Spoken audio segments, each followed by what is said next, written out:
ঘরে ছেলে মেয়েরা পারা তরুণেরা আরে দয়ার নবী নূর নবী হাবিবুল্লাহ আমার নবী উম্মতের জন্য কত কান্না কেঁদেছেন। সাহাবায়ে হুজুরেরা আমার নবীকে পাওয়ার জন্য তারা কত কান্না কেঁদেছেন।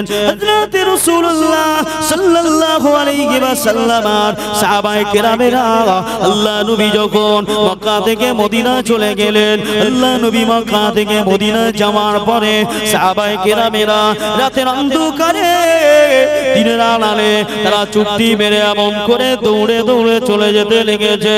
কোথায় তাদের ঘর বাড়ি, কোথায় তাদের জমি জায়গা, কোথায় তাদের খাজুর বাগান, কোথায় তাদের ছেলে মেয়ে, কোথায় তাদের মায়া মোহাব্বতের সব কিছু ছাড়তে রাজি, তারা মুহাম্মদ রাসূলকে ছাড়তে রাজি নয়। এ মুসলমান ঘরের ছেলে মেয়েরা পারা, তাই আজকে বলবো নবীর মোহাব্বত মদিনাওয়ালার মোহাব্বত অন্তরে হাসিল করুন। মদিনাওয়ালার মোহাব্বত যদি অন্তরে হাসিল না করতে পারি, জেনে রেখে দিতে হবে এই দুনিয়ায় কোনো শান্তি মিলবে না। বেলালে হাবশী নাম শুনেছেন, যে বেলালের কথা এতক্ষণ আপনাদের কাছে বলছিলাম। বেলালে হাবশী একজন আপনার ইথিওপিয়ার মানুষ, যেটি হলো আফ্রিকা, এই আফ্রিকার মানুষ বেলাল। এ বেলাল সেই সমাজে বেলালে হাবশীকে মদিনার বাপমা কিনা মক্কার বাজারে বিক্রয় করে দেওয়া হয়। মক্কার জমিনে মক্কার বাজারে সেদিনেতে আপনার মানুষ বেচা কেনা চলতো, মানুষ বেচা কেনা চলতো। 20 দিরহামে বেলালে হাবশীর আব্বা, বেলালে হাবশীর বাবা 20 দিরহামে 20 দিরহামে বেলালে হাবশীকে বিক্রয় করে দিয়েছিলেন। আর এই বিক্রয় করে দেওয়ার পরে উমাইয়া ইবনে খাল, উমাইয়া খালফের বাটা উমাইয়া, আপনার কিনা উমাইয়া ইবনে খাল, তিনি হচ্ছে মক্কার একজন বড় ধরনের কাফের। এই কাফেরদের লিডার, একে হযরতে এই ব্যক্তি আল্লাহর নবীর প্রাণ প্রিয় সাহাবা বেলালে হাবশীকে কিনে নিয়েছিলেন। এ মুসলমান ছেলে মেয়েরা, এ নবীর উম্মতিরা, তরুণেরা, বাপেরা, মায়েরা, বোনেরা, বেটিরা, এবার হযরতে বেলাল হুজুরকে নিয়ে দুম্বা চড়াতে শুরু করে দেয়, উট উষ্টিগুলো চরণ ভূমিতে চড়াতে শুরু করে দেয়। এই হযরতে বেলাল হুজুরকে দিয়ে আপনার কিনা দেখভাল করান হযরতে বেলাল হুজুর আমার এইভাবে তিনি মনিবের কথাগুলো মানতে শুরু করে দিয়েছে। মনিবের কথা মানতে মানতে বেশ কিছুদিন হয়ে যায়। বেলাল হুজুর মদিনাওয়ালা মুহাম্মদুর রাসূলুল্লাহর কথা তিনি শোনেন, আল্লাহর নবীর কথা শুনতে শুনতে একদিন তিনি চিন্তা করলেন, আরে ভাই মুহাম্মদুর রাসূল ওই ব্যক্তিটা কেমন, ওই মুহাম্মদ সাল্লাল্লাহু আলাইহি ওয়াসাল্লাম কেমন ব্যক্তি, যার বিরুদ্ধে এত কথা শুনি, ওই ব্যক্তিটাকে একটু দেখার প্রয়োজন আছে না নাই? যদি কোনো মানুষ কারো বিরুদ্ধে অনেক কিছু বলে, এই মনে করেন আপনাদের গ্রামে 10-20 জন মানুষ একজন ব্যক্তির বিরুদ্ধে 10 জনই বিরোধী কথা বলল, তখন যিনি তাকে দেখেননি তিনি চিন্তা করবেন সকলে যার বিরুদ্ধে বলে সে ব্যক্তিটা কেমন, তাহলে একবার দেখলে হয়, তার কাছে গিয়ে দেখলে হয় কেমন কথাবার্তা, সত্যি খারাপ না ভালো। ঠিক বলছি না ভুল বলছি? বেলালে হাবশী হুজুর আমার হুজুর রাদিয়াল্লাহু তাআলা আনহু তিনি এই প্রতিজ্ঞা নিলেন, এই ব্যক্তিটাকে এত খারাপ কেন বলে, নিশ্চয়ই কি সমস্যা হয়েছে, এটা একটু দেখার প্রয়োজন রয়েছে। আমি একজন রাখাল হতে পারি, আমি একজনের বাড়ির আপনার চাকর হতে পারি, আমি গোলাম হতে পারি, কিন্তু দেখতে তো আমার কোনো দোষ নাই। দেখতে কি কার দোষ আছে? জানা বোঝা করতে কেনাকাটা কি আপকা মার্জি, দেখাশোনা কি আছে, ফ্রি আছে, বুঝছেন না? সাহাবায়ে কেরাম রাদিয়াল্লাহু তাআলা আলাইহিম আজমাইন, হুজুরের যত সাহাবা রয়েছে এদেরকে কিন্তু Abu Jahl, Abu Lahab, Utba, Shaiba, Mughira, Abu Sufyan, Musaylima, এদের কাজ ছিল রাসূলুল্লাহর কাছে টোটালে যেতে দেবে না। যে নবীর কাছে একবার গিয়েছে, দেখি মানুষটা কেমন, একটু দেখি কথা বলে দেখি কেমন মানুষ, সে আর ফিরে আসেনি, নবীর হাতেই সে নবীর কদমে কুরবান হয়ে গেছে। বুঝতে পারছেন না? রাসূলুল্লাহর কাছে তারা যেতেই দিত না। কেন? এজন্যই যেতে দিত না যে রাসূলুল্লাহর কাছে যে যায় ও আর ফিরে আসে না, যে একবার যায় ও আর স্বাভাবিক অবস্থায় ফিরে আসে না, পরিবর্তন হয়ে যায়, তার সমস্ত কিছু, তার দিলটাকে আল্লাহ পরিবর্তন করে দেয়। ওমর ফারুক রাদিয়াল্লাহু তাআলা। আমার আলোচনায় আপনাদের অসুবিধা হচ্ছে কি? দেখেন, নবীর প্রেমের কথা আপনাদের কাছে শোনাচ্ছি। আমি যদি একটা কাহিনী, একটা কেচ্ছা ধরি 3.5 হাত, শেষ। বুঝছেন না? সময় শেষ হয়ে যাবে। নবীর প্রেম যদি অন্তরে না থাকে উম্মতের, ওই উম্মতের বেঁচে থাকার মরে যাওয়ার মধ্যে কোনো পার্থক্য নাই। নবীর প্রেম নিয়ে দুনিয়ায় বেঁচে থাকবেন, গাছ আপনার জন্য আল্লাহর কাছে নাজাতের দোয়া চাইবে। নবীর প্রেম নিয়ে দুনিয়ায় বেঁচে থাকবেন, রাস্তা দিয়ে যাবেন, রাস্তার ধুলো বালিগুলো আল্লাহর দরবারে আপনার জন্য নাজাতের দোয়া চাইবে।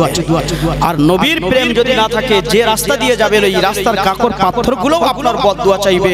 রাস্তার পাশে, দুই পাশে যে গাছ বৃক্ষলতা অরণ্যগুলো থাকবে, ওই সাজার কামারগুলো আপনার জন্য বদদুয়া চাইবে। তাহলে দুনিয়ায় বেঁচে থাকবো তো মুহাম্মদ রাসূলের দামান খানা ধরেই বেঁচে থাকবো। জোরে বলেন সুবহানাল্লাহ।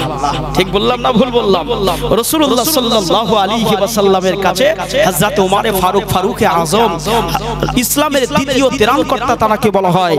হযরত ফারুকে আযম, এনাকে খলিফায়ে সানি বলা হয়, দ্বিতীয় সাহাবা। কিন্তু হযরত ওমর ফারুক আল্লাহর নবীর হাতে দ্বিতীয়বারে, মানে একজন সাহাবা ঈমান গ্রহণ করেছে, তারপরে ওমর ফারুক হাত দেননি। ভালো করে বুঝবেন।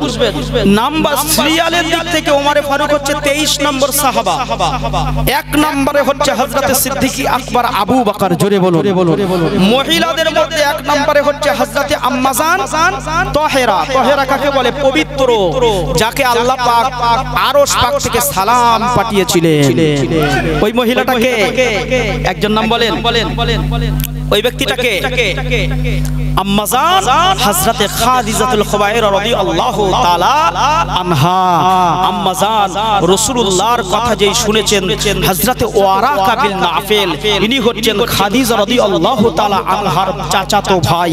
তিনি ছিলেন জ্যোতিষী, তিনি ছিলেন হযরত নবী ঈসা আলাইহিস সালামের উম্মত, তিনি ছিলেন আহলে কিতাব, তিনি খুব বুঝতেন এবং তিনি তাওরাত এবং জাবুরের মধ্যে পড়েছিলেন আল্লাহ আখিরি জামান একজন নবী পাঠাবেন, ওই নবীকে হেরা গুহার ভিতরে আল্লাহ কোরআন দিয়ে দেবেন।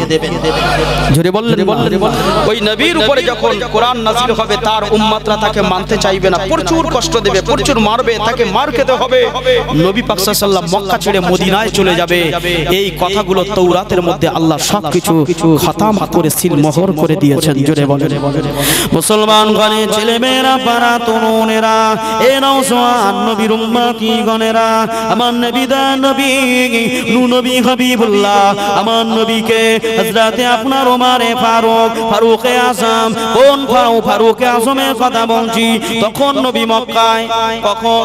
যখন ওমরে ফারুক আপনার কিনা মক্কার বড় বড় গোত্র বিশেষ লিডারদের পক্ষ থেকে আওয়াজ এসে গেল, এ মক্কার মানুষেরা, এ বিবাক্কাতা, মক্কার আগে নাম ছিল বাক্কা। কি বললাম? মক্কার আগের নাম কি ছিল? ইসলামের আগে মক্কার নাম ছিল বিবাক্কাতা। কোরআনের আয়াত আল্লাহ কোরআনে নাযিল করে দিয়েছে। মদিনার আগের নাম কি ছিল? মদিনা তো আমার নবী যাওয়ার পরে হয়েছে। মদিনার আগের নাম ছিল ইয়াসরিব। জোরে বলেন। এরপরে নবী পাক গেলেন, আল্লাহর নবী নাম দিলেন, এটা হলো মদিনা। এরপরে আমার আল্লাহ কোরআনুল কারীমের মধ্যে নাযিল করে দিলেন, বিসমিল্লাহির রহমানির রহিম, ওয়াত-তিনি ওয়াজ-যাইতুন ওয়া তুর সিনিনা ওয়া হাযাল বালাদিল ইয়ামিন। এ দুনিয়া মানুষ, আজ থেকে আমার নবী নাম দিয়েছে মদিনা, এটা হয়ে গেল ইয়াসরিব থেকে মদিনা। আর আমি আল্লাহ আমার নবীর নামের সঙ্গে যুক্ত করে দিয়ে দিলাম, এটা হলো জান্নাতের শহর। মদিনাটা কি? জান্নাতের শহর। আল্লাহ বলেছে, আল্লাহ নিজেই কোরআনে বলেছে, এই মদিনাটা হচ্ছে জান্নাতি নগরী। জোরে বলেন। জান্নাতের টাউন কোথায়? আপনাকে যদি কেউ কুইজ করে, কেউ আপনার কিরা প্রশ্ন করে জান্নাতের নগর কোথায়, জান্নাতের শহর কোথায়, বলে দেবেন জান্নাতের শহর হলো মদিনা। জোরে বললেন না? হ্যাঁ, জান্নাতের শহর কোথায়? মদিনা। যার ওসিলায় জান্নাত হয়েছে, যার ওসিলায় জান্নাত আল্লাহ করে দিয়েছে তিনি কে? তিনি হলেন মুহাম্মাদুর রাসূলুল্লাহ সাল্লাল্লাহু আলাইহি ওয়াসাল্লাম। মিম হে মিম দাল মুহাম্মদ সাল্লাল্লাহু আলাইহি ওয়াসাল্লাম। লা ইলাহা ইল্লাল্লাহ 22টা অক্ষর, মুহাম্মাদুর রাসূলুল্লাহ 22টা অক্ষর। চিন্তা করছেন? জান্নাতের রুমে রুমে লেখা নবীর নাম। জোরে বলেন। আরো শুনবানি সুন্দর কাহিনী, আরো শুনবানি সুন্দর কাহিনী, আর জান্নাতের ওই রুমে রুমে লেখা নবীর নাম। জোরে বলেন। জান্নাতের ওই রুমে রুমে লেখা নবীর নাম। বলো, জান্নাতের ওই রুমে রুমে লেখা নবীর নাম। দুনিয়াতে এমন কোন জায়গা আছে ভাই, যে জায়গাতে দয়ার নবী আছেন রওজায়? সেটি মদিনা শরীফ, জান্নাতের টুকরা বলি। আজ থেকে ১৫০০ বছর আগে করেছেন রাসূল কাওলে হাদিস। আজ থেকে ১৫০০ বছর আগে রাসূলুল্লাহ হাদিস বলেছে, কাওলে হাদিস। কাওল মানে হলো কথা। রাসূল বলেছেন, এ দুনিয়ার উম্মতিরা, এ আমার উম্মতি গণেরা, আমি রাসূলুল্লাহ জানিয়ে দিলাম, আমি হাবিবুল্লাহ আপনাদেরকে জানিয়ে দিলাম, দুনিয়ার জমিনে একটাই জান্নাতের বাগান। ওই জান্নাতের বাগানটাকে আল্লাহ পাক আমি মুহাম্মদুর রাসূল আমার জন্য খাস করে দিয়েছে। কোথায় জান্নাতের বাগান? ওই জান্নাতের বাগানটা হলো মদিনা। মদিনা শরীফে আল্লাহ নবী বললেন, মা বাইনা বাইতি ওয়া রাওযাতু মিম্বারি রিয়াজুল জান্নাহ। আমার হাজী সাহেব বাবু রয়েছেন, আমার হাজী সাহেব বাজি রয়েছেন, দেখে এসেছেন একটি জান্নাতের বাগান। ওই জান্নাতের বাগান আর আপনি কোথায় পাবেন না? ইরাকে পাবেন না, ইরানে পাবেন না, দামেস্কে পাবেন না, কাতারে পাবেন না, কুয়েতে পাবেন না, জেরুজালেমে পাবেন না। আপনি কোথায় পাবেন না? প্যালেস্টাইনে পাবেন না, আপনি ভারতবর্ষে পাবেন না, ইংল্যান্ডে পাবেন না, যুক্তরাষ্ট্রে পাবেন না, আপনার লস অ্যাঞ্জেলেসে পাবেন না, প্যারিসে পাবেন না, লন্ডনে পাবেন না, জাপানে পাবেন না, তুরস্কে পাবেন না, কোথায় দুনিয়া জমিনে পাবেন না। ওই জায়গাটা পাবেন একমাত্র মদিনাওয়ালার কদম তলে। মদিনাওয়ালা যে রাস্তা দিয়ে হেঁটে যায়, আল্লাহ ওটা জান্নাত করে দেয়। মদিনাওয়ালা যেখান দিয়ে হেঁটে যায় ওই জায়গাটাকে আল্লাহ কি করে দেয়? জান্নাত করে দেয়। জোরে বলে। এই জন্য হাদিসে পাকের মধ্যে এসেছে, রাসূল বলেছে, মক্কার জমিনে যে যাই করো না কেন, মদিনায় এসে মদিনার রাস্তার উপর দিয়ে জোরে জোরে কদম তুলে হাঁটবে না উম্মত। মদিনার এই কাকর পাথরগুলো আমি রাসূলুল্লাহ আমাকে আহলান সাহলান জানিয়েছিল, মারহাবা মারহাবা ইয়া রাসূলুল্লাহ, হুজুর আ গয়া, রাসূল আ গয়া, সাহারা মিল গয়া। জোরে বলুন। কে এসেছে? হাবিবে তাবিবে লাবিব এসেছে গো। নবী এসেছে তো আল্লাহ পাক ওই শহরটাকে আলোয় আলোকিত করে দিয়েছে। আমার নবীর শিশুকালের কথা যদি বলি, আপনারা শুনলে আশ্চর্য হয়ে যাবে। আপনারা ওয়াজ নসিহত শোনেন, আমি দেখে বুঝতে পারছি আপনারা ওয়াজ নসিহত আল্লাহ তার রাসূলের মহব্বতের পিপাসু আপনারা। রাসূলুল্লাহ সাল্লাল্লাহু আলাইহি ওয়াসাল্লাম কোথা থেকে কোথায় চলে যাচ্ছি দেখেন। আল্লাহর হাবিব যেদিন দুনিয়াতে আসবেন, আম্মা জান আয়েশা, হযরত আম্মা জান আমিনা রাদিয়াল্লাহু তাআলা আনহা রাত্রিবেলা তিনি দেখতে লেগেছেন খেজুর পাতার কুড়ে ঘর। রাসূলুল্লাহর জন্ম ভিটা হলো, রাসূলুল্লাহর ভিলেজটা হলো মক্কার জমিন। এই মক্কার জমিনে খানায়ে কাবার পিছনে একটি দরজা, ওই দরজাটাকে তালা লাগিয়ে রাখে, কিলক করে রেখে দেয়। ওই দরজাটার নাম হলো বাবে জিবরাইল। ওই জিবরাইল নামক গেট দিয়ে বার হয়ে প্রথমে ১ নম্বর টয়লেট, ওটা হলো বিখ্যাত কাফের, আন্তর্জাতিক কাফের আবু জাহেলের বাড়ি। এই আবু জাহেলের বাড়ির পরে আব্দুল মুত্তালিব হুজুরের ঘর। এই আব্দুল মুত্তালিব হুজুরের ঘরে পরে হলো জাবলে আবু কুবায়েস। জাবালুন মানে হলো পাহাড়, হিল। এই পাহাড়ের নিচে একটা, এখন সেটাকে 2 তলা তালা করে রেখেছেন সৌদি সরকার গভর্নমেন্ট, ওটাকে আল মাকতুবাত মক্কাতুল মুকাররমা করে দিয়েছেন। মাকতুবাত মানে হলো লাইব্রেরি।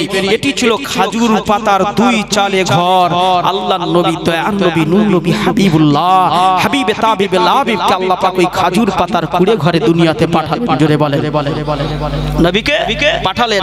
নবী যেদিনে আসবেন দুনিয়ায় তার আগে আম্মাজান হযরতে আমিনা রাদিয়াল্লাহু তাআলা আনহা একদিন রাত্রি বেলা তিনি শুয়ে রয়েছেন। আব্দুল্লাহ হুজুর ইন্তেকাল করে গেছেন।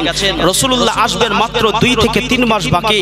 এমন তো অবস্থায় হযরতে আমিনা রাদিয়াল্লাহু তাআলা আনহা আম্মা রাত্রি বেলা একা একা শুয়ে শুয়ে কাঁদছে, আল্লাহ এই জায়গাতে আমার সঙ্গে কেউ নেই, এদিকে পাহাড়, আমার ঘরে নেই শ্বশুর, নেই শাশুড়ি, নেই ভাই, নেই ছেলে, নেই স্বামী, আমার স্বামী ইন্তেকাল হয়ে গেছে, আমাকে আজকে একা এই জায়গাতে একা থাকতে রেখে গেছে আমাকে। আল্লাহ আপনি আমার জন্য সাহায্যকারী, আপনি যদি আমার সঙ্গে থাকেন পৃথিবীর আর কারো প্রয়োজন নাই। জোরে বলুন। কারণ যে পরিবারের সন্তান সেই পরিবারটাও হলো আল্লাহর জান্নাতি পরিবার। জোরে বলুন সুবহানাল্লাহ। সেটিও হলো কুরাইশ বংশ, বুঝছেন না? এই আল্লাহর রাসূলের দাদা আর আল্লাহর রাসূলের নানা একই বংশের মানুষ। হযরতে আপনার কিনা রাসূলুল্লাহর নানার নাম কি? আব্দুল ওয়াহাব। এই আব্দুল ওয়াহাব জুহরি তিনিও মক্কায় থাকতেন। মক্কায় থাকতে থাকতে তিনি শাম সিরিয়ায় ব্যবসা করতে যেতেন। তো অনেক রাস্তা, আর মক্কার আপনার আহাওয়াটা একটু রুক্ষ মেজাজের, বুঝলেন না? মানে সকলের শরীরে সয় না। আর মদিনার আহাওয়াটা বড় নির্মল, খুব সুন্দর, সেখানে গেলেই ভালো লাগে, থাকতে ইচ্ছে করে।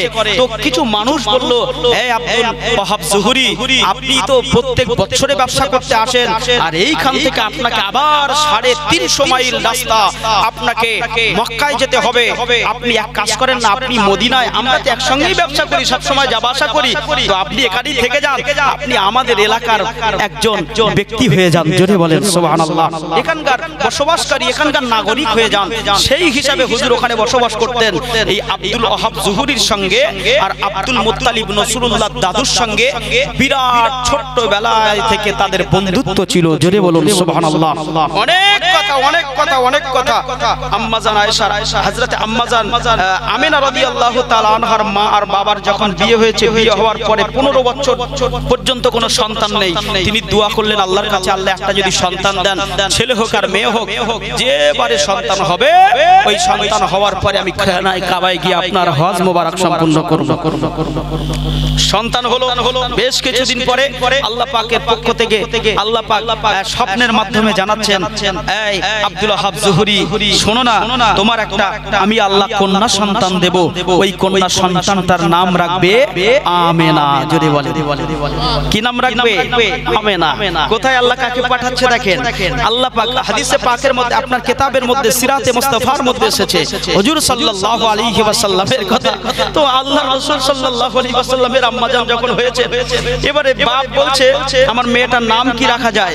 মা বলছে আমার মেয়ের নাম রাখতে হবে আমেনা, কারণ আমার এই মেয়ে ভূমিষ্ঠ হওয়ার 40 দিন আগে আমি ঘুমের ঘরে স্বপ্ন দেখেছি। আল্লাহ আমাকে বলছে, কে যেন আমাকে বলছে, এই আমার বান্দি, তোমার পেটে একটা সন্তান মেয়ে রয়েছে, একটা কন্যা রয়েছে, এই কন্যাটা যখন ভূমিষ্ঠ হবে তার নাম রেখে দেবে আমেনা। হযরতে আব্দুল ওয়াহাব জুহরি রাসূলুল্লাহর নানু, তিনি চিন্তা করলেন, হায় রে হায়, আমি তো ভুলে গেছিলাম, আমিও তো এই স্বপ্নটা দেখেছি, অতএব আমাদের মেয়ের নাম হবে আমিনা। জোরে বলেন। মুসলমান ঘরে ছেলে মেয়েরা, পাড়া তরুণেরা, এই নবীর উম্মতিগণেরা, আমিনা আমিনা আমিনা, পৃথিবীর জমিনে কত মানুষের নাম আমিনা। আপনাদের এলাকায়, আপনাদের মধ্যম গ্রাম থানায় খোঁজ যদি করা হয়, তালাশ যদি চালানো হয়, 20 জন, 50 জন, 100 জন, 200, 500 মানুষের নাম, মেয়েদের, মহিলাদের, মায়েদের, মেয়েদের, খালাদের, ফুফুদের নাম পাওয়া যাবে না? যাবে না? আমেনা আমেনা। তবে ওই আমেনা আর হবে না সেই আমেনা যিনি হলেন রাসূলুল্লাহর মা। ও গো মা আমিনা, তোমার কুলে ঘরে, ও গো মা আমিনা, তোমার কুলে ঘরে রহমত খোদার পড়ে ঝরে ঝরে, রহমত খোদার পড়ে ঝরে ঝরে।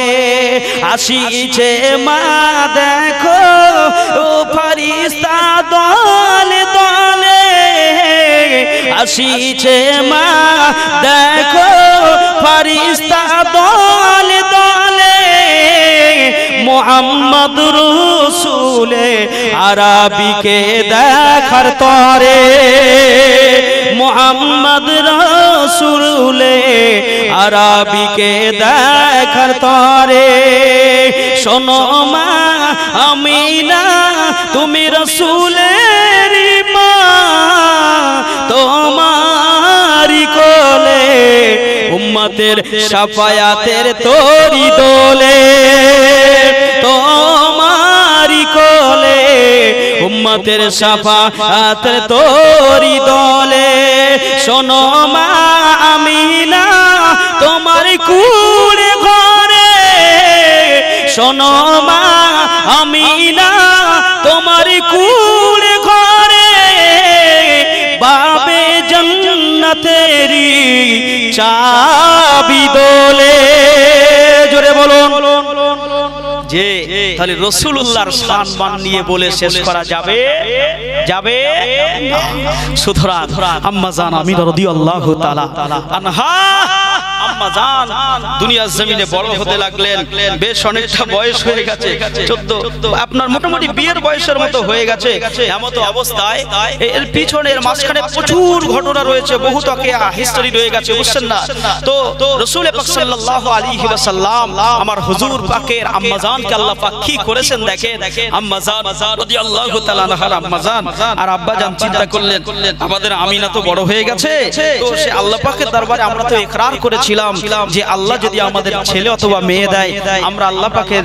খানায় কাবায় গিয়ে হজ সম্পূর্ণ করব অনেক দিন হয়ে গেছে হজ সম্পূর্ণ করা হয় না আমাদের বাড়িতে হয় না এমন যে আমার আল্লাহ আমার বেটা যদি সুস্থ হয় আমার আব্বাটা যদি সুস্থ হয় আমার মাটা যদি সুস্থ হয় তাহলে আমি মসজিদে কিছু দান করব বা বাড়িতে একটা মিলাদ দেব বা একটা কিছু করব এরকম আমরা অনেকে নিয়ত করি না নিয়ত করি না তো আম্মা জান আমিনা রাদিয়াল্লাহু তাআলা আনহার আম্মা জান ঠিক সেইভাবে তিনি নিয়ত করলেন আম্মা জান তিনি নিয়ত করে আম্মা জান এবং আব্বা জান নিয়ত করলেন কিন্তু বেটি বড় হয়ে যাচ্ছে সেই নিয়তের কাজ পরিপূর্ণ হয়নি তাই তিনি চিন্তা করলেন মেয়ে তো ফের বিয়ের বয়সের কাছাকাছি হয়ে গেছে এবারে তিনি চিন্তা করলেন চলেন না আমরা দুইজনে এবারে আল্লাহর খানায় কাবায় যাব তবে আমার মেয়েটাকে কিভাবে রেখে যাই তিনজনই আমরা মামাইজি তিনজন মিলে আমরা আল্লাহর খানায় কাবায় যাব জোরে বলেন খানায় কাবায় আসছে এসে দেখছে হায় রে হায় 20 বছর পরে আসছে 20 বছর পরে এসে দেখছে সেই খানায় কাবার সেই বুড়ো মানুষটা এখনো রয়েছে কে তিনি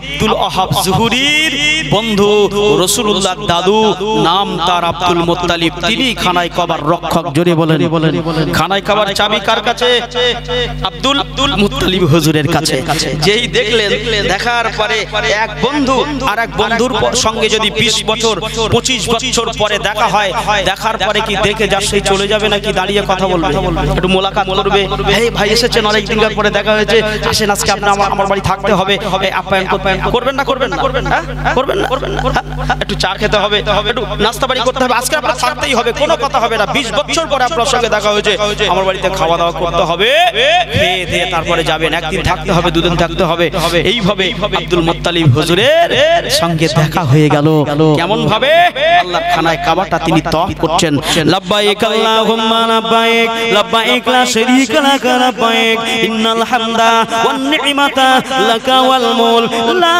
শারীকা লাক লাব্বাইক মুসলমান ঘরের ছেলেমেয়েরা আল্লাহ নবী দিন দুনিয়ার বাদশা হাবিবুল্লাহ নবী আমার দয়ার নবী নূর নবী হাবিবের মা আর আপনার নানু আর রাসূলুল্লাহর নানিমা তারা আল্লাহর খানায় কাবাটাকে তওয়াফ করছেন লাব্বাইক আল্লাহুম্মা লাব্বাইক লাব্বাইক লা শারীকা লাক লাব্বাইক ইন্নাল হামদা ওয়ান নি'মাতা লাকা ওয়াল মুলক লা শারীকা লাক লাব্বাইক হাজী সাহেবানরা গিয়েছেন এই তালবিয়া খানায় কাবায় আপনাকে 7 বার চক্র দিতে হবে প্রথম 3 বার হলো রমল তারপরে আপনার কিনা পরের 4 বার হলো স্বাভাবিকভাবে রমল কথার অর্থ হলো বীরের মতো করে যাওয়া আল্লাহ পাক গুনাহগারকে 2019 তারিখে আপনার 19-এ আমাকেও নিয়ে গিয়েছিলেন আমি ঘুরে এসেছি এ নওজওয়ানেরা বলবার উদ্দেশ্য কি কিছু নয়। আরে দুনিয়ার জমিনে আমার নবী পাকের মা, আমার নবী পাকের নানু খানায় কাবাটাকে প্রদক্ষিণ করতে করতে হঠাৎ করে হাতিমে কাবা রয়েছে, হাতিমে কাবা, ওটা কি আপনারা জানেন? জানেন না? জানেন না? হাতিমে কাবাটা হলো খানায় কাবারই একটি অংশ। যে বাজারা দুনিয়া জমিনে খানায় কাবার ভিতরে নামাজ আদায় করতে যায়, তারা যদি খাতিমে কাবায় নামাজ আদায় করে, রাসূলুল্লাহ আমার নবী দয়ার নবী নূর নবী বললেন সে যেন খানায় কাবার ভিতরে কি নামাজ আদায় করলো। নবী পাকের আশিকেরা, আজকে আমরা পবিত্র কোরআনের মাহফিলে বসেছি। আল্লাহ পাক কোরআনুল হাকিমের মধ্যে বললেন বিসমিল্লাহির রহমানির রহিম, ওয়া মা খালাকতুল জিন্না ওয়াল ইনসা ইল্লা লিয়াবুদুন। এ দুনিয়ার মানুষ, এ আমার দুনিয়া সৃষ্টিজীবী রে, দুনিয়ার জমিনে আমি আল্লাহ পাক তোমাদেরকে উদ্দেশ্য করে বলছি, এ দুনিয়ার মানব দানব রে, আমার আল্লাহ পাক বললেন নিশ্চয় আমি আল্লাহ পাক দুটো জাতিকে দুনিয়ার জমিনে সৃষ্টি করেছি। ওয়া মা খালাকতুল জিন্না ওয়াল ইনসা ইল্লা লিয়াবুদুন। একটা জাতি হলো ইনসান, একটা জাতি হলো জিন, একটি জাতি হলো জিন, একটি জাতি হলো ইনসান।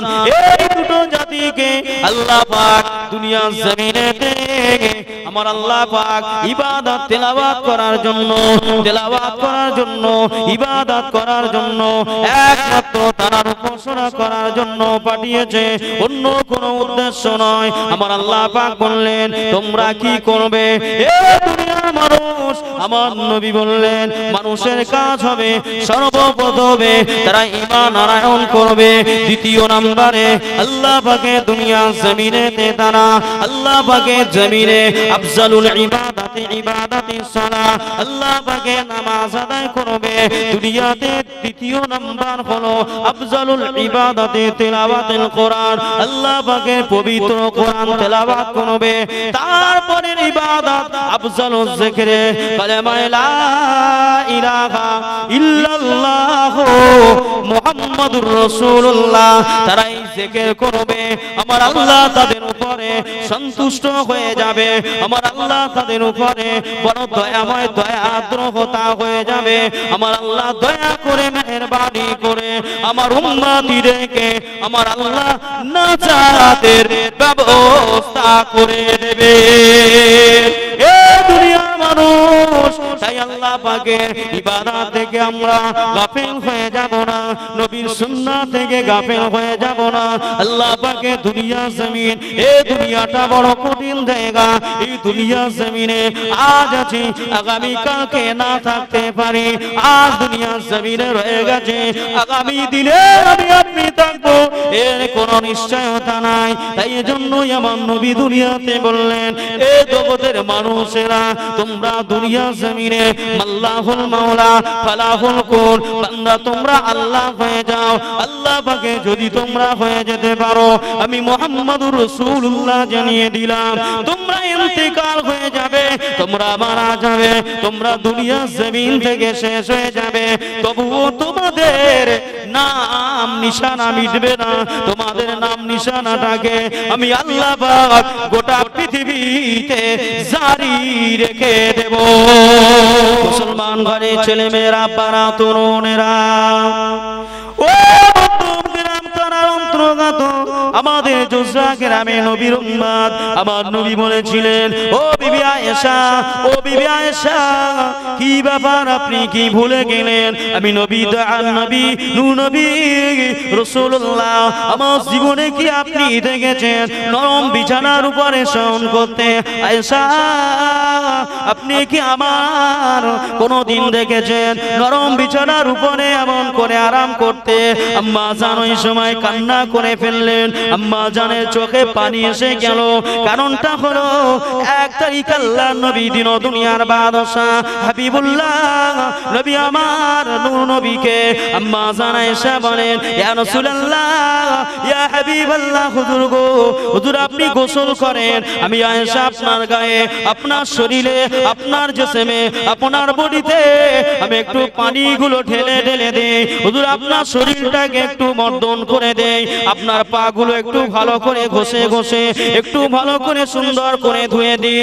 ইয়া রাসূলুল্লাহ ইয়া হাবিবাল্লাহ, হুজুর গো ওই সময় আমাদের নবী আমাদের রাসূল তিনি 1 তারিখে গোসল করছেন, একটা ছোট টুলের উপরে রয়েছেন আমার নবী, আর আমাদের আম্মা জান হযরত আয়েশা সিদ্দিকা রাদিয়াল্লাহু তাআলা আনহা আম্মা জান আমার নবী পাকের শরীরে পানি ঢেলে দিচ্ছেন, মুখে করে পানি নিয়ে লোটায় করে পানি নিয়ে ওই পানিগুলো রাসূলুল্লাহ শরীরে ঢেলছেন। ঢেলতে ঢেলতে আল্লাহ নবী দান নবী নূর নবী আমার হাবিবুল্লাহ তিনি তার শরীরের লেবাসগুলো যখন খুলে ফেলেছেন, ওই সময় আম্মা জান দেখতে পান আমার রাসূলুল্লাহর শরীরে কালো কালো কালো কালো দাগ, আমার নবী পাকের শরীরে বিভিন্ন অংশে কাটার দাগ রয়েছে, ক্ষতের দাগ রয়েছে, ক্ষত বিক্ষত হওয়া দাগগুলো রয়েছে আমার নবী শরীরে। তিনি তো মহান নবী, তিনি তো মহান নেতা, তিনি তো সৃষ্টির শ্রেষ্ঠ।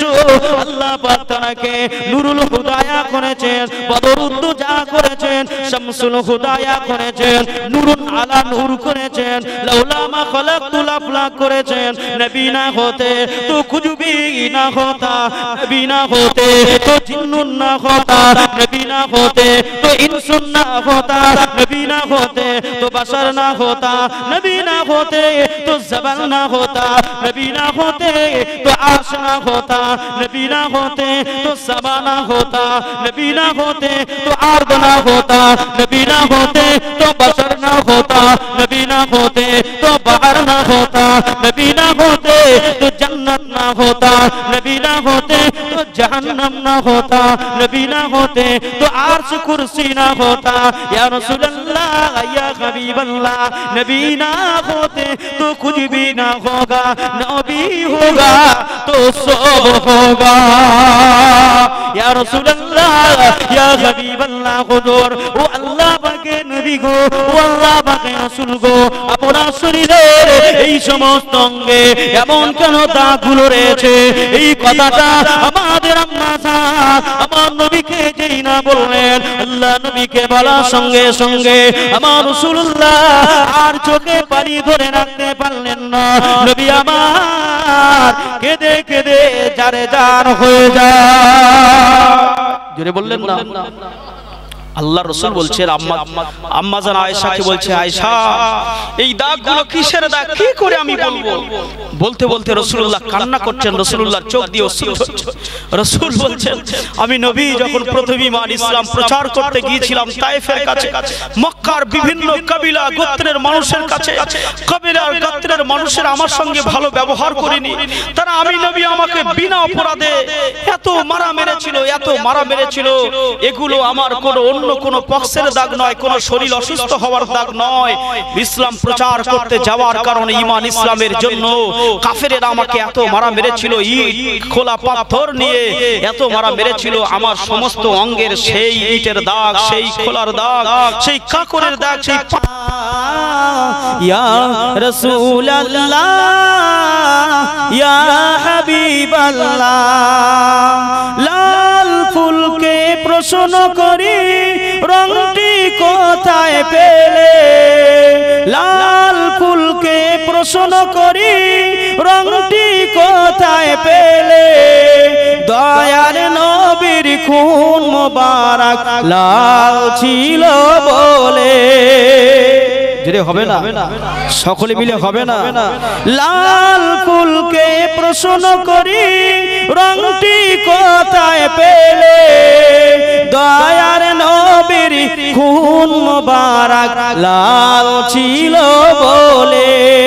তাই লাল ফুলকে তুলে তুলে গেতে রাখিলাম মালা, তাই লাল ফুলকে তুলে তুলে গেতে রাখিলাম মালা। মালা সুযোগ পেলে পরাবো তোমার হাজারে ফুলের মালা বলি সকল ইয়া রাসূলুল্লাহ ইয়া হাবিবাল্লাহ ইয়া রাসূলুল্লাহ ইয়া হাবিবাল্লাহ সাদা ফুলকে প্রশ্ন করি রংটি কোথায় পেলে সাদা ফুলকে প্রশ্ন করি রংটি কোথায় পেলে দয়ার নবীর দাঁত মোবারক সাদা ছিল বলে দয়ার নবীর দন্ত মোবারক সাদা ছিল বলে তাই লাল সাদাতে ফুল তুলে গেতে রাখিলাম মালা আর সুযোগ পেলে পরাবো তোমার হাজার ফুলের মালা ইয়া রাসূলুল্লাহ ইয়া হাবিবাল্লাহ ইয়া রাসূলুল্লাহ ইয়া হাবিবাল্লাহ আল্লাহুম্মা মাইক ম্যান কি হয়েছে ভাই কথা এত জোরে কথা বলছি সাউন্ড হচ্ছে সাউন্ড ঠিক করেন আপনি এভাবে করলে গলাটা শেষ হয়ে যাবে সাউন্ডটা বাড়ান আপনি প্রেসার দেন কোনো প্রেসার নেই এত জোরে কথা বলছে আওয়াজ জি আমার ভাইরা তাহলে দুনিয়ায় রাসূলুল্লাহর সুন্নাত নবী পাকের শান মান দুনিয়ার জমিনে বলে কয়ে শেষ করা যাবে যাবে না আম্মা জান আয়েশা রাদিয়াল্লাহু তাআলা আম্মা জান রাসূলুল্লাহকে বললেন ইয়া রাসূলুল্লাহ এই যে শরীরের ক্ষত বিক্ষতের কালো কালো দাগগুলো কিসের জি জি আমার আপনার নবী দিন ও দুনিয়ার বাদশা আমার হাবিবুল্লাহ নবী আমার বলেছিলেন আল্লাহ নবী বললেন আয়েশা এই দাগগুলো এই চিহ্নগুলো কোনো চিহ্ন নয় ও বিবি আয়েশা সিদ্দিকা রাদিয়াল্লাহু তাআলা আনহা এই দাগগুলো এই চিহ্নগুলো আমি নবী যখন তায়েফবাসীদের কাছে ঈমান প্রচার করতে গিয়েছিলাম আমি রাসূলুল্লাহ আমার সঙ্গে আমার পালক পুত্র যায়েদ ছিল আমার যায়েদকে নিয়ে আমি রাসূলুল্লাহ যখন সর্বপ্রথম ঈমান ইসলাম প্রচার করতে গিয়েছিলাম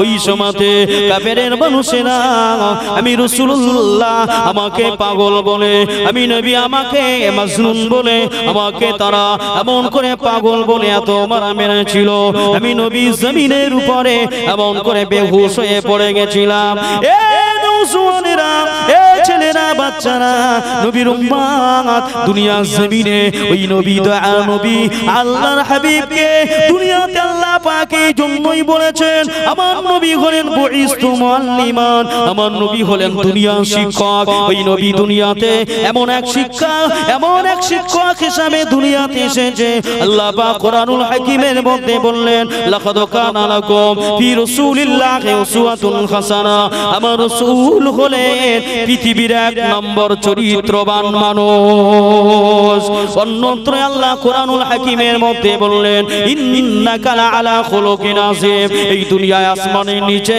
জমিনের উপরে যত মানুষ রয়েছে যত চরিত্রবান রয়েছে আমার নবী এত চরিত্রবান আমার নবী এত সুন্দর খুলুকের অধিকারী আমার নবী পাকের সমকক্ষ কেউ হতে পারবে না ইন্নাকা লাআলা খুলুকিন আযীম আলা মানে হচ্ছে বড় খুলুক মানে হচ্ছে চরিত্র আযীম আযীম এখানে আল্লাহ পাক বলছে আযীম আপনাদের গ্রামের অনেকের নাম হতে পারে আছে না নাই আযীম এই শব্দটা ব্যবহার করা হয় আল্লাহ পাকের ক্ষেত্রে আযীম কথার অর্থ হচ্ছে যার পরিমাপের কোনো যন্ত্র নেই জোরে বলুন সুবহানাল্লাহ বুঝছেন না আযীম শব্দের অর্থ কি বললাম যার কোনো পরিমাপের যন্ত্র নেই সেটি হলো আমার আল্লাহ সেই বাক্যই আল্লাহ পাক রাসূলুল্লাহর ক্ষেত্রে তিনি ব্যবহার করেছেন জোরে বলে তাহলে দুনিয়ায় বিশ্বনবী হাবিবুল্লাহ জনাবে নাম মুহাম্মদুর রাসূলুল্লাহ সাল্লাল্লাহু আলাইহি ওয়াসাল্লাম নবী আমার ঈমান ইসলামের জন্য, এই মুমিন মুমিনাতদের জন্য, উম্মতের জন্য তিনি কত কষ্ট তিনি করেছেন, কত মেহনত তিনি করেছেন। আমার আল্লাহ পাক বলেছেন রাসূলুল্লাহ হলো বুইস্তু মুআল্লিমান, পৃথিবীর নাম্বার 1 শিক্ষক হলো মুহাম্মদুর রাসূলুল্লাহ। বলুন সকলে সাল্লাল্লাহু আলাইহি ওয়াসাল্লাম। এই নবীর শিক্ষকতাকে যারা প্রাধান্য দেবে, নবীর শিক্ষকতাকে যারা মেনে নেবে, আমার আল্লাহ পাক বললেন নবীর সঙ্গে তাদের ঠিকানা জান্নাতি হয়ে যাবে। তাদের ঠিকানা কোথায় হবে? জান্নাত হয়ে যাবে, জান্নাত হয়ে যাবে।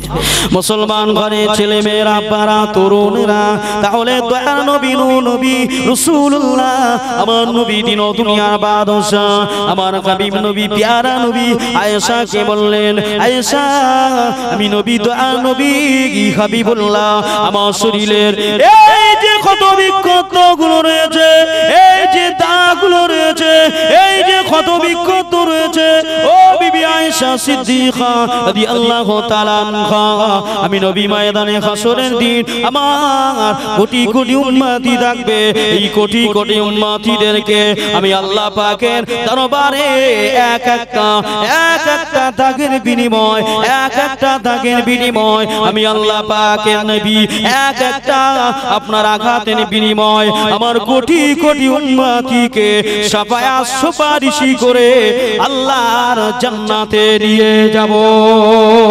মুসলমান ঘরে ছেলে মেয়েরা, পাড়া তরুণেরা, এ নওজওয়ানেরা, এ ছেলেরা, বাচ্চারা, বিশ্ব নবী হাবিবুল্লাহ, আমার নবী সাহাবায়ে কেরামেরা আজ মদিনায় যাবেন।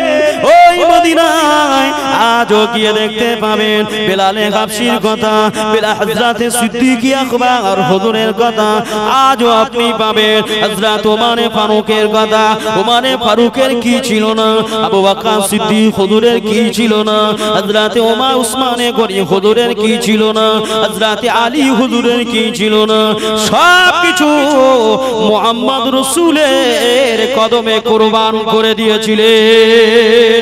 দুনিয়ায় যা কিছু রয়েছে সমস্ত কিছু একদিকে, আর মায়া আর মোহাব্বত যদি একদিকে রাখা হয়, বলেন তো দেখি পাস করবে কে? অর্থ পাস করবে? অর্থ সম্পদ, ঘর বাড়ি, টাকা পয়সা না। মায়া মোহাব্বত এমন একটা জিনিস, এটা পৃথিবীর রাজারহাটের বাজারে, মধ্যম গ্রামের মার্কেটে, বারোসাতের আপনার মার্কেটে কিনতে পাওয়া যায় না। কিনতে পাওয়া যায় নাকি? এলেম কালাম কিনতে পাওয়া যায়? যদি কিনতেই পাওয়া যেত তাহলে 15 বছর 18 বছর ধরে আর এই ছেলেগুলোকে ক্লাস 1 2 3 4 5 6 7 8 9 10 11 12 থেকে শুরু করে ফার্স্ট ইয়ার সেকেন্ড ইয়ার থেকে শুরু করে এমএ পর্যন্ত 18 বছর তাদের পড়াশোনা করা লাগতো না। যদি এলেম কিনতে পাওয়া যেত, অনেক কোটিপতি মানুষ আছে অথচ নাম সই করতে পারে না, আসে না। আমি তাদেরকে ছোট করছি না, কারণ এটা বোঝাতে চাইছি যে এলেম কিন্তু কিনতে পাওয়া যায় না, এলেম চাইতে হয় আল্লাহর কাছে। আল্লাহ আসমান থেকে এলেম বন্টন করে থাকে। জোরে বলেন। মায়া মহব্বত পৃথিবীতে কিনতে পাওয়া যায় না, মায়া মহব্বত আল্লাহর আসমান থেকে উম্মতের জন্য বন্টন করা হয়। যার যেমন চাহিদা, যার যেমন কাজ, কাজের উপরে ভিত্তি করে আল্লাহ পাক তাকে এই এলেম আর তার এই মায়া মহব্বত আল্লাহ পাক বান্দাকে দিয়ে দেন। জোরে বলুন সুবহানাল্লাহ। জোরে বললেন না? এতগুলো মানুষ সকলে একবার উচ্চাঙ্গের আওয়াজ দিয়ে তাকবীর দেন। নারে তাকবীর, নারে তাকবীর, নারে তাকবীর, নারে তাকবীর। আমাদের জোজরা গ্রামের বাৎসরিক মহান ইসালের সওয়াব, আমাদের জোজরা গ্রামের বাৎসরিক মহান ইসালের সওয়াব। নারে তাকবীর। দুরূদ শরীফ। আল্লাহুম্মা সাল্লি আলা সাইয়্যিদিনা ওয়া আলা আলি সাইয়্যিদিনা। আখিরি রাসূল তুমি নবী আকরাম, আখিরি রাসূল তুমি নবী আকরাম, তোমার কদমে মোর হাজারো সালাম, নবী তোমার কদমে মোর হাজারো সালাম। বনের হরিণ আসমান জমিন সবাই তোমার চিনেছে। যেটা বললেন না, বনের হরিণ নবীকে চিনেছে বলে মনে হয়, আসমান জমিন নবীকে চিনেছে। এমন কি রাসূলুল্লাহ যখন মক্কা থেকে মদিনায় যাচ্ছিলেন, মদিনার যে কাকর পাথরগুলো, গাছ গাছালিগুলো, বৃক্ষলতাগুলো, অরণ্যগুলো, আল্লাহর হাবিবকে দেখে তারা সালাম বিনিময় করলেন। বনের হরিণ আসমান জমিন সবাই তোমার চিনেছে, সবাই তোমার চিনেছে। বনের হরিণ আসমান জমিন সবাই তোমার চিনেছে, সবাই তোমার চিনেছে। ওই আকাশের মেঘমালা ছায়া তোমার করেছে, ছায়া তোমার করেছে। যেটা বললেন না, আকাশের মেঘমালা রাসূলুল্লাহ ছায়া করেছে না করেনি? ওই আকাশের মেঘমালা ছায়া তোমার করেছে, ছায়া তোমার করেছে। মিশকে আতর যার গায়ের ওই ঘাম, মিশকে আতর যার গায়ের ওই ঘাম, তোমার কদমে মোর হাজারো সালাম। রাসূলুল্লাহর গায়ের, রাসূলুল্লাহর গায়ের পাসিনাটা হলো মিশকে আম্বারের চেয়ে দামি। জোরে বলে, মিশকে আম্বার যার গায়ের ওই ঘাম, মিশকে আম্বার যার গায়ের ওই ঘাম, তোমার কদমে মোর হাজারো সালাম। নবী তোমার কদমে মোর হাজারো সালাম। আখিরি রাসূল তুমি নয় মেহমান, আখিরি রাসূল তুমি নবী আকরাম, তোমার কদমে মোর হাজারো সালাম। নবী তোমার কদমে মোর হাজারো সালাম। আবু বকর ওমর উসমান সবাই তোমার দিবানা, সবাই তোমার দিবানা। আবু বকর ওমর উসমান সবাই তোমার দিবানা, সবাই তোমার দিবানা। বুকে গরম পাথর বেলাল নবীজিকে ভোলে না।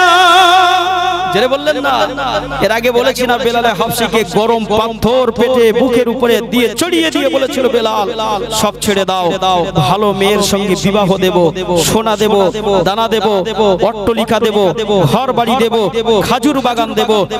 হযরতে বেলাল বললেন সব ছুটতে রাজি, মুহাম্মদ রাসূলকে নেহি ছোড়েঙ্গা। জোরে বলুন সুবহানাল্লাহ। তাই কবি লিখছেন, দেখেন, আবু বকর ওমর উসমান সবাই তোমার দিবানা, সবাই তোমার দিবানা।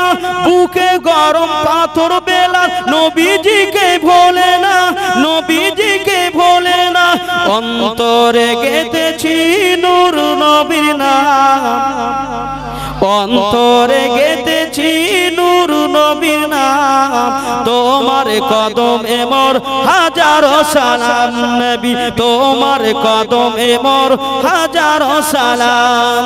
আখিরি রাসূল তুমি নবী আকরাম, আখিরি রাসূল তুমি নবী আকরাম, তোমার কদমে মোর হাজারো সালাম। নবী তোমার কদমে মোর হাজারো সালাম। বোরাক চড়ে দয়ার নবী মেরাজে গিয়েছে, মেরাজে গিয়েছে। পায়ের ধুলায় আল্লাহর আরশ ধন্য সেদিন হয়েছে। যেটা বললেন, বোরাক চড়ে দয়ার নবী মেরাজে গিয়েছে, মেরাজে গিয়েছে।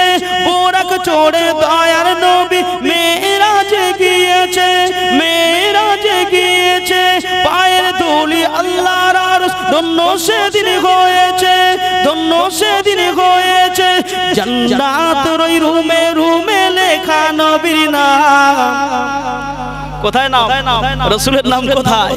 জান্নাতের ওই রুমে রুমে লেখা নবীর নাম, তোমার কদমে মোর হাজারো সালাম। নবী তোমার কদমে মোর হাজারো সালাম। আখিরি রাসূল তুমি নূরে মুজাসসাম, আখিরি রাসূল তুমি নবী আকরাম, তোমার কদমে মোর হাজারো সালাম। নবী তোমার কদমে মোর হাজারো সালাম। আল্লাহুম্মা